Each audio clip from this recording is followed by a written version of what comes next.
Hello everyone, कैसे हैं आप सब। एक बार पुनः शिव कोचिंग क्लासेस पर स्वागत है बच्चों। सुपर फास्ट रिवीजन करेंगे यहाँ पर, और जितने महत्वपूर्ण क्वेश्चन लेकर आया हूँ आप लोगों को रिवीजन जरूर कर लेना है एग्जाम के पहले पहले। चलिए शुरू करें बच्चों। पहला प्रश्न है, इलेक्ट्रॉन उत्सर्जन से आप क्या समझते हैं, कितने प्रकार के होते हैं। सबसे पहली बात बच्चों, तो इलेक्ट्रॉन का उत्सर्जन ही इलेक्ट्रॉन उत्सर्जन कहलाता है। सिंपल है, उत्सर्जन मतलब निकलना।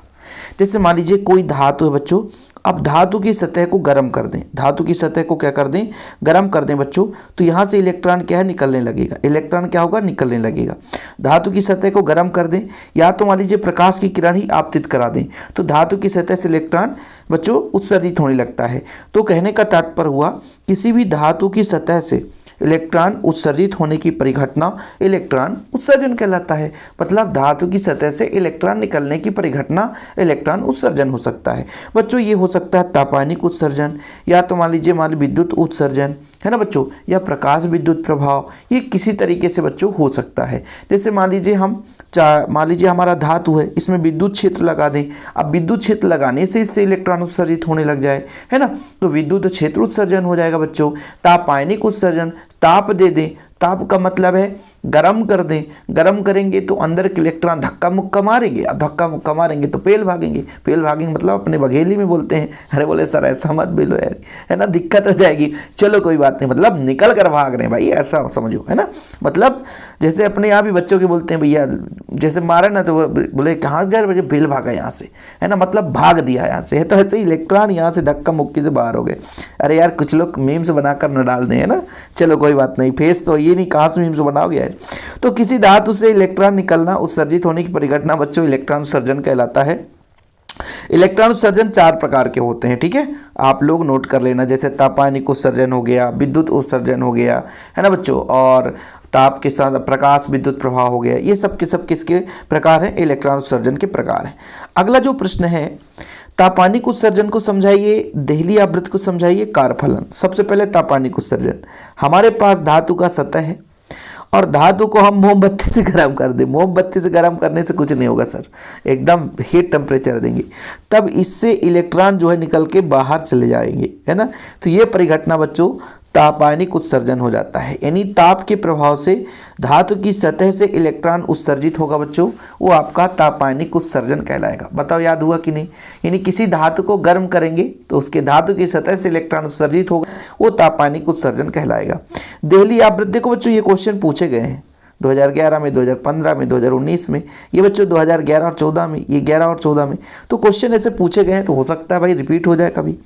तो देहली आवृत्ति क्या है बच्चों, देखो, इलेक्ट्रॉन उत्सर्जन होने के लिए धातु की सतह पर जो प्रकाश किरणें आपतित होगी तो उसकी एक न्यूनतम आवृत्ति होगी, जिससे कम आवृत्ति होने पर धातु की सतह से इलेक्ट्रॉन उत्सर्जित नहीं होगा। अब आपको समझ में नहीं आया, मैं अब यहाँ पर समझो। ये प्रकाश विद्युत प्रभाव का उदाहरण है। देखना, यहाँ से इलेक्ट्रॉन कब उत्सर्जित होगी, जब प्रकाश किरण आपतित होगा बच्चों। ये प्रकाश किरण आपतित हो रही है, समझिएगा, प्रकाश किरण आपतित हो रही है बच्चों, ठीक है, प्रकाश किरण आपतित हो रही है। यहाँ से प्रकाश किरण आ रही है, ठीक है, प्रकाश किरण आ रही है।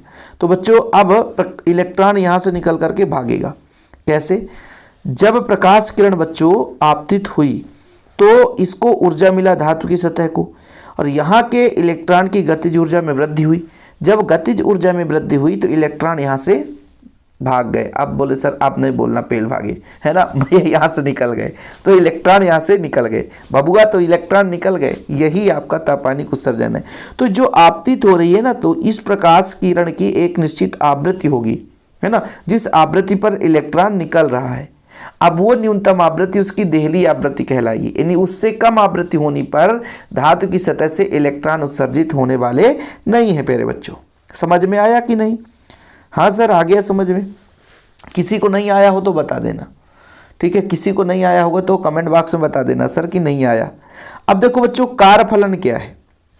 किसी प्रकाश सुग्राही पदार्थ से किसी इलेक्ट्रॉन को निकालने के लिए जितना न्यूनतम ऊर्जा की आवश्यकता होती है, यानी कार्य को संपन्न कराने के लिए जो ऊर्जा लगेगी बच्चों, वही उसका कार्यफलन कहलाएगा। ये बहुत सिंपल है, इसे आप लोग याद कर लोगे। चलो बबुआ आगे देखते हैं, प्रकाश विद्युत प्रभाव। देखो भाई, हमने अभी आपको बताया कि ये हमारा एक धातु है, धातु की सतह पर प्रकाश किरणें आपतित हो रही है, और जब प्रकाश किरण आपतित हुई बच्चों तो यहाँ से इलेक्ट्रॉन निकल करके चला गया, है ना। ये परिघटना प्रकाश विद्युत प्रभाव कहलाता है। कि जब धातु की सतह पर प्रकाश किरण आपतित होती है तो इलेक्ट्रॉन वहां से उत्सर्जित होने लग जाते हैं। सर इलेक्ट्रॉन कैसे उत्सर्जित होने लग जाते हैं? अरे भैया उनकी ऊर्जा वृद्धि हो जाती है। कैसे ऊर्जा सर? अरे गतिज ऊर्जा यार बुआ, गतिज ऊर्जा। और गतिज ऊर्जा वृद्धि हुई तो गति करने लगे, सड़मड़ा गए, वहीं पर कंपन कर रहे हैं, घूम रहे हैं, और अचानक कहे भैया अब तुम्हारे अंदर रहने की बस की बात नहीं है, बहुत कम जगह है, बोले निकल के बाहर भाग, तो निकलने लग गए। ये जो परिघटना बच्चों प्रकाश विद्युत प्रभाव कहलाता है।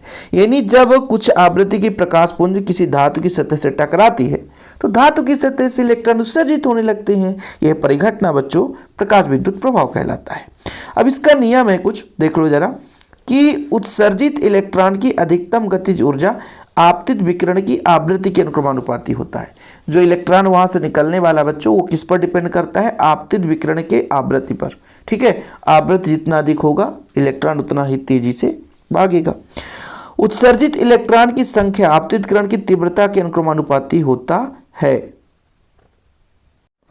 तो थोड़ा सा यहां पर समझ लेना बच्चों, यहां पर मैं जो गड़बड़ बता रहा हूं है ना, यहां पर थोड़ा सा समझना। ये जो आवृत्ति किस पर मतलब कौन आवृत्ति पर निर्भर करेगा? इसकी गतिज ऊर्जा, जो इलेक्ट्रॉन निकलकर भागेगा, दौड़ेगा, उसकी गतिज ऊर्जा आवृत्ति पर निर्भर करती है। और भैया इलेक्ट्रॉन कितनी मात्रा में निकल रहे हैं वो तीव्रता के अनुक्रमानुपाती होता है। ये बहुत बड़ी फैक्ट की बात है। दोनों अलग है बच्चों। गतिज ऊर्जा मतलब गति कर रहे हैं, निकल करके भाग रहे हैं, उनकी ऊर्जा गतिज ऊर्जा है।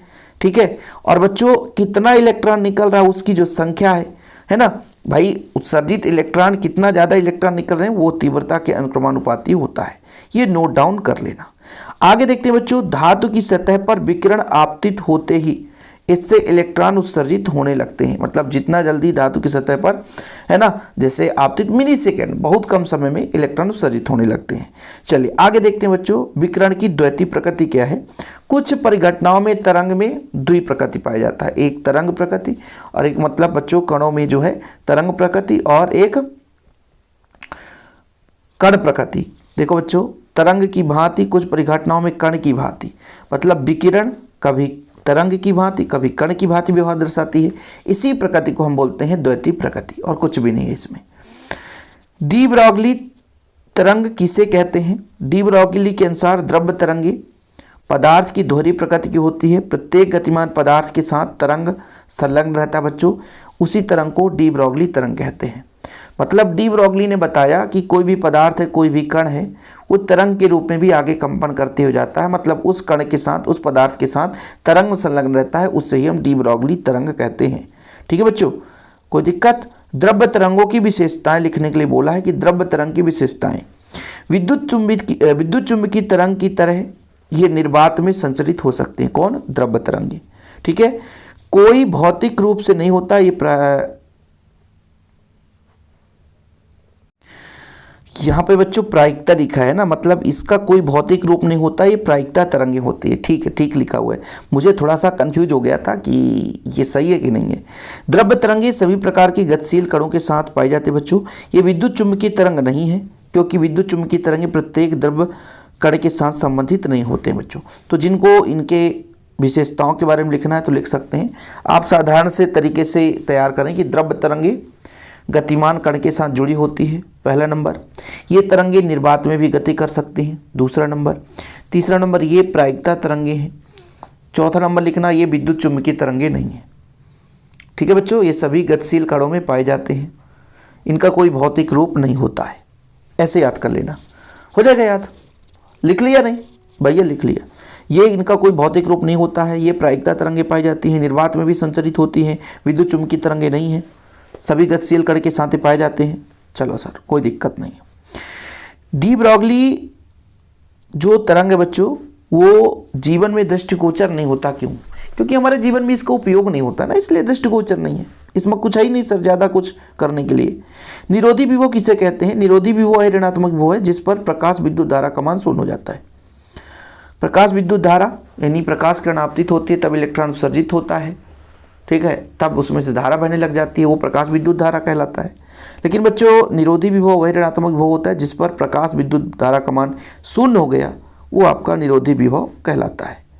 ठीक है प्यारे बच्चों, आगे क्वेश्चन नंबर 8 है निरोधी विभव पर आपतित प्रकाश की तीव्रता और आवृत्ति पर क्या प्रभाव पड़ता है? आपतित प्रकाश की आवृत्ति बदलने पर निरोधी विभव का मान बदलता है, क्योंकि उत्सर्जित इलेक्ट्रॉन की ऊर्जा प्रकाश की आवृत्ति पर निर्भर करती है और आपतित प्रकाश की आवृत्ति अधिक होने पर निरोधी विभव अधिक तथा कम होने पर निरोधी विभव कम हो जाता है।